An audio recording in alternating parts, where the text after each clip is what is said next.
Guía de acompañamiento para la aplicación de la herramienta Plan de Mejora y Eficiencia, PME, para Sadas.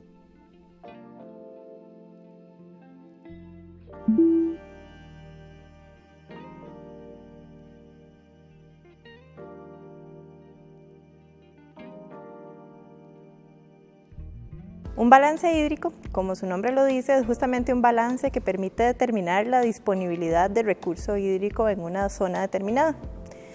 En el caso de un acueducto, un balance hídrico permite hacer el equilibrio justamente entre las condiciones que tenemos naturales de oferta de recurso en las fuentes potenciales que podemos aprovechar y de demanda en términos de los usos diferentes que le vamos a hacer al agua. En términos de oferta, la disponibilidad está definida por factores naturales, como por ejemplo cuánto llueve en una zona, cuánto se almacena en las fuentes subterráneas, cuánto escurre en fuentes superficiales. Y el factor de demanda está asociado a un patrón de consumo. ¿Cuánto necesito para abastecer mi población? ¿Qué otras actividades tengo complementarias que requieren de recurso hídrico? Como agricultura, ganadería, industria, comercio, recreación, entre otras. Para poder determinar este balance hídrico requiero de la medición y del registro de una serie de valores y parámetros diferentes.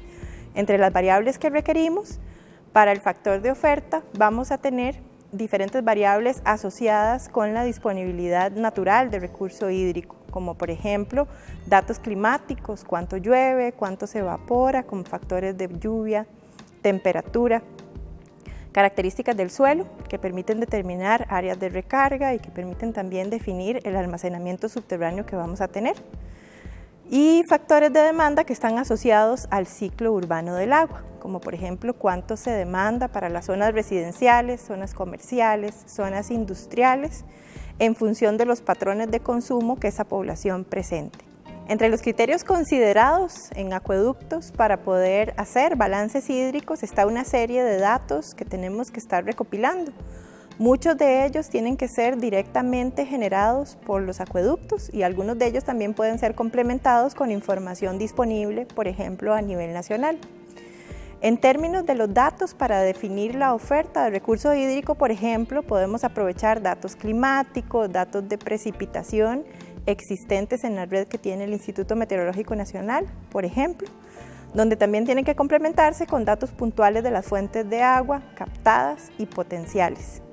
En el caso de ser fuentes subterráneas, esto se realiza mediante pruebas de bombeo, donde se extrae agua y se miden los niveles de los pozos que pueden ser aprovechados o que están siendo aprovechados en ese momento. En el caso de fuentes superficiales, la información se levanta mediante aforos, donde se mide justamente el caudal que puede transportar o que puede generar una fuente para poder determinar cuánto de este caudal puede ser aprovechado por los acueductos.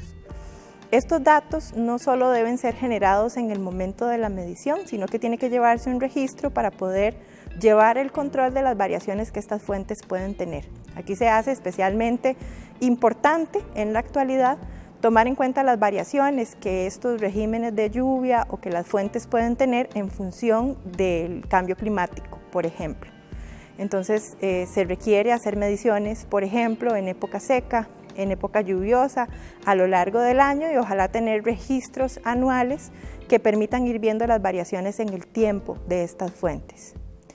En el caso de la demanda, los diferentes criterios que se utilizan contemplan variables como por ejemplo el crecimiento poblacional, los factores de demanda, los diferentes usos que se le dan al agua que igual deben ser proyectados en función de los diferentes criterios que tengamos disponibles.